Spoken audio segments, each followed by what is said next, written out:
एक और क्वेश्चन आया है, ਤੁਸੀਂ ਕਹਿੰਦੇ ਹੋ ਰੱਬ ਵਿਤਕਰਾ ਨਹੀਂ ਕਰਦਾ, ਤਾਂ ਸਭਨਾਂ ਉੱਪਰ ਨਜ਼ਰ ਪ੍ਰਭ ਤੇਰੀ, ਕਿਸੇ ਥੋੜੀ ਕਿਸੇ ਹੈ ਕਨੇਰੀ ਦਾ ਕੀ ਭਾਵ ਹੈ? हाँ जी, तुसी दूजा क्वेश्चन किया है कि रब जी किसी नाल वितकरा नहीं करते। हाँ, असी ये तो सांच करते ही हाँ, पर तुसी क्वेश्चन पूछे है गुरबाणी की पंक्ति का, सबना ऊपर नज़र प्रभ तेरी, किसे थोड़ी किसे है कनेरी। तो असी इस पंक्ति का भाव अर्थ ये नहीं लेना कि रब ने किसी ते नज़र घट की हुई और किसी ते ज्यादा की हुई है। रब जी की नज़र असी तुहाडे पहले क्वेश्चन के आंसर इस समझ चुके हुए हैं कि उन्होंने गुरप्रसाद कहते हैं। उन्हें गुरप्रसाद की बारिश सारे वास्ते की हुई है, पर जिहड़ा अपना भांडा साफ करके सीधा करता है वो भांडे विच पैंदी है ना। ਇਹਦਾ मतलब रब जी तो किसी नाल वितकरा नहीं करते, उन्होंने तो गुरप्रसाद की बारिश, ग्रेस, किरपा, बख्शिश सारे ते इक्वल है।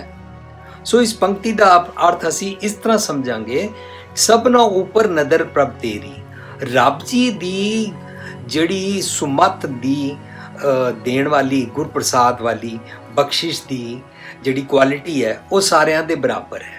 किसे थोड़ी, कोई अपने भांडे च थोड़ी पवांदा है, या कई इग्नोरेंट होंदे ने वो पवांदे ही नहीं ने।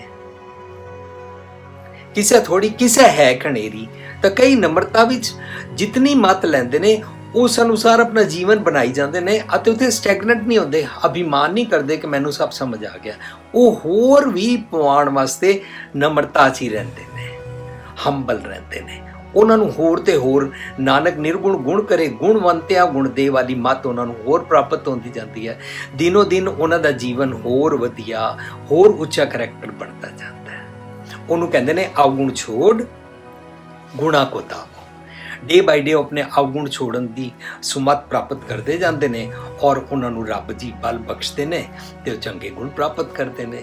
सबना ऊपर नज़र प्रभ तेरी, किसे थोड़ी किसे है कनेरी। सो ये साडे ते डिपेंड करता है कि असी सतगुर की मत लैण वास्ते की अपना भांडा सीधा करते हैं, कि अपना भांडा साफ करते हैं। जो असी पंक्ति पहला विचार चुके हैं, भांडा धोए बैस धूप देवो तो दूधे को जावो।